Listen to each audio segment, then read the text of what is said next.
What's crackin'? My name is Hans, and for today's video guys, i-share natin sa inyo yung ating day 20 ng ating Project Bigas. So for this one guys, ayan, nagsabi sa atin kick na daw natin or kick daw tayo guys kasi nag-ano sila dito Battlefront.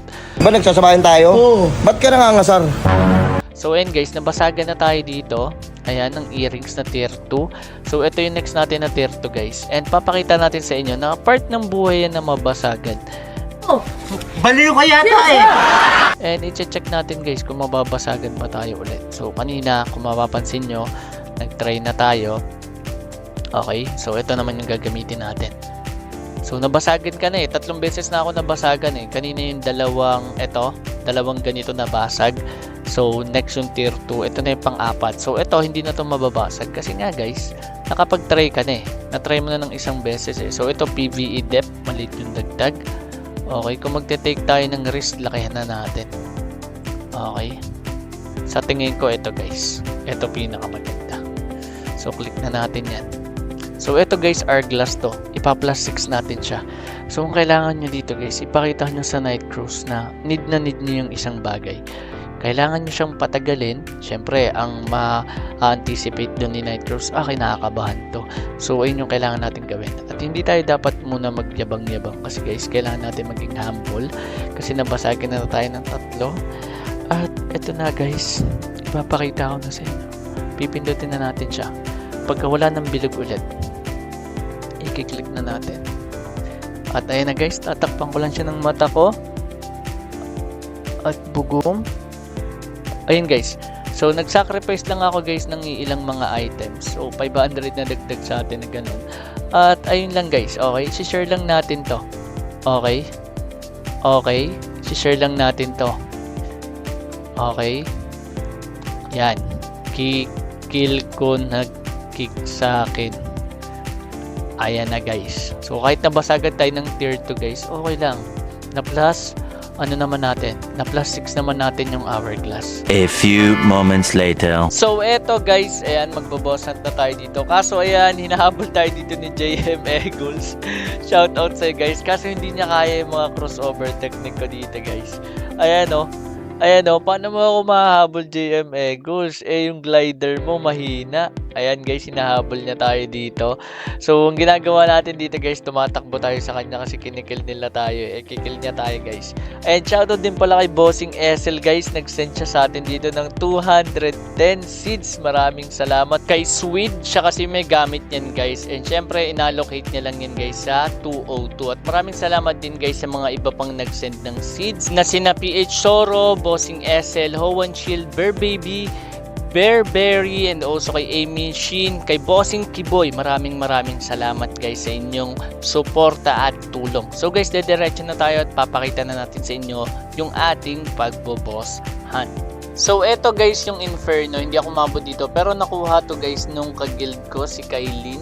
So ninakaw niya lang yan guys from Lauke. So ayun guys, may nakuha dito. Sobrang hirap dito guys ng boss hunt kasi siguro dahil dalawa yung channel, lumalabas na rin dun sa channel 2 at syempre sa channel 1. At dito guys, napakatagal ng spawn time. So nahirapan talaga kami dito guys. So ayan, nagrereklamo kasi siya kanina. So ayan, may nakuha na siya dito guys na higher seal. So ngayon guys, ito naman yung isang boss pa. Ayan, ito naman guys, Forgotten Krish. Nakita naman namin to guys ng fresh pa. So nakita lang kami dito ng aming kayunion. Tapos ito guys, di namin kayunion pero hindi kami nagpapatay niyan. Ito yung general. So kasama namin sila sa boss hunt. So onti lang kami dito guys. So ayan, ina-expect namin na remnant na to kasi sobrang hirap talaga. Ito inikot ko to ng medyo matagal, mga 30 minutes. Ang sabi sa amin dito ng may timer, 3 na daw dapat yung Krish na lumalabas.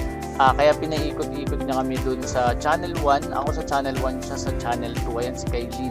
So ayan, may nakita na rin silang Krish dito. Kaso ito channel 1 to guys. So nung ako umiikot, wala akong nakikita. Nung lumabas lang ako saglit, ayun, buti may pinin sila. Tapos ayan, pumunta ako dito. So ayan guys, onti na lang. So nakaabang na kami dito. May darating pa ata dito guys. So ayan 3 kami dito. Ayan, bali 4 yung hindi namin kasama talaga. Yung isa si Kimchi, kayun yun namin yan. Si Toxic ayan, dumating din. Ayan, Dakilan, Pupal yan, si Toxic. So eto guys, ayan, nakaabang na ako. Ayan, madadagdagan pa sila. Okay, so ito nag-aabang na ako guys. Di na ako Tapos ang drain up dito guys, ayan. So puro blue naman siya guys, hindi naman siya puti. Pero yun nga, medyo hindi maganda yung drop dito. So ito naman guys yung sa may gagamba. A few inches later. So ito guys yung gamit kong account kay Maru kasi nahihirapan talaga ako dito guys eh. So ang ginagawa ko, pinagdidikyo ko yung isa, tapos ito guys pinangboboss hunt natin. So ayan, sobrang tumal na dito guys talaga ng boss sa channel 1 pati channel 2 hinati kasi. Kaya itong ginagawa natin, ayan, tamang boss hunt pa rin talaga tayo guys para sa Project Bigas. Kaso ayun lang, medyo pangit pa rin talaga yung loot kahit bira na lumabas yung boss guys. So ayan, may nakuha naman ako ditong Asian Papyrus. So ito naman guys yung iba pa nating pagboboss. Ito naman guys sa World Dungeon, kaso nasa upper kasi ako. So pakita rin natin yan sa inyo. Ito naman guys, may pupuntahan na ako dito na Ultor. So ito, shinare lang sa amin ni Kailin. So medyo malayo pa naman ako. So dito lang siya guys sa upper. So dito guys sa upper kasi ako napunta, nakatulog ako, nakalimutan ko magtanggal ng mga items para mapunta tayo sa lower. So ayun, sa upper tayo ngayon guys magbo-boss hunt. So ito medyo hindi ko rin talaga kaya lahat ng mobs dito. Ito 67, 73, wala talaga akong kaya dyan. Kahit 70 wala. So sa 67 malamang di ako tatama kasi nga guys nawalan ako dito. Nasa 48 na ata, 348 na ata dito accuracy ko. Pero dahil natanggal tong tier 2 ko, ayun, medyo mahirap. So dito na guys, ayan, kami lang may alam dito. Ayan, puro ka-guild namin to. So ayan, so babanatan na namin to guys. At ang level dito guys is 70. So eto, kung ang mga pulot nito mga papyrus lang, syempre kailangan ko mag-loot. Pero pag hindi, ayun nga guys, kailangan namin dito na mag-tuloy-tuloy. Kasi kunyari, ang loot dito is remnant. So pag kahit sino na makapulot sa amin, share na lang. Pero ang pinakamalaking mag-share dito is yung nakahanap. So ayan, ito guys, medyo matagal to si Ultor. So baka mauna pa nga akong mamatay kasi hinita ko dito ng mga mobs. So malamang kailangan ko tumakbo. Okay, takbo muna ako dito. Ayan, para mapatras natin yung mobs. Ayan.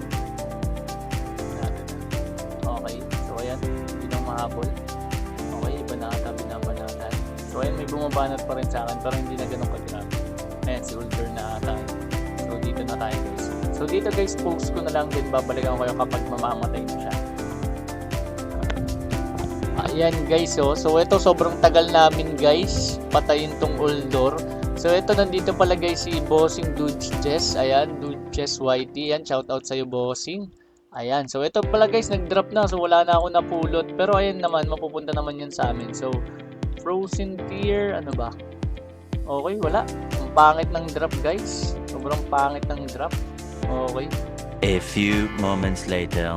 So eto guys, since onti lang yung boss guys, okay, na ating nahunt, ang gagawin na natin is magpapalakas tayo. So ang una natin gagawin, okay, dismantle muna natin to. Okay, so dismantle muna tong mga hindi kailangan. Okay. And then, saka na tayo mag-upgrade. At tawagin nyo ngayon guys is si #PU or professional upgrader, which is ito guys, si revenue rate. So papabuti natin to guys ng 6. Okay, so dito basic lang to, hindi to mababasag kasi nga ito pa lang yan. Okay, so dito natin yan syempre guys itatry. So ito guys, dito mababasag kasi nga guys ito pa lang. Ito pa lang yung sinasabi ko na hindi mababasag kasi ito pa lang. Okay guys, since basag na yung dalawa, okay, mag-over ups na lang tayo kasi nakapag-sacrifice ka na eh. So, since na-sacrifice na natin yun, ang gagawin natin guys is kuha tayo dito. Okay, so hanap lang tayo ng ating ups. Okay, over up natin to. Wait lang. Okay, so naka 6 na kasi to eh. Itong helmet natin is 2. Okay, medyo masakit siya. Check natin. Yung mga wala ditong depth to guys. Eto, kaso plus 6 na pala yan. Depth to rin pala to, accuracy 2. And dito guys, check natin. So ito depth 1. So itong earrings guys ang gagawin natin, or ito na lang. Ito na lang guys. Itong belt na to is gagawin na natin siyang plus 4. Okay, so wala pala akong pang plus. May pang plus ba ako dito? Ayun, may isa tayong pang plus. Okay, so wala. Ito na lang guys. Earrings na lang pala. Okay, so ito na lang. Papakita natin sa inyo guys kasi nakapag sacrifice na tayo ng dalawa, so matik to guys magpa-plus to. So So, click nyo lang yung enhance. And then, ayan, letter Y nyo lang. Tier 2 to guys, hindi to biro. So, since ano lang tayo, hindi tayo masyadong mapaldo dito guys. So, kung gagawin lang natin is pa-tier 2 lang tayo guys. And hindi na tayo gagamit ng Brilliant. Kasi Brilliant na tayo guys eh. Professional upgrader na tayo. So, mag-wait ka lang dito ng 30 seconds to 5 hours. At syempre guys, mas matagal, mas effective. So, magiging effective to. At sure guys, mapa-plus 4 natin siya nang walang halong chemical. Talagang puro lang guys. So, kiklik na natin. Okay, so kiklik na natin to guys. Okay. Pagka wala ng bilog 2 beses. 1. And then 2. So, takpan ko lang guys yung mata ko. Kasi alam ko naman. So, yun lang guys yung meron tayo for today's video guys. Wala tayong kahit anong pang-replace doon. Salamat guys. And God bless. Shoutout sa Slim Reaper.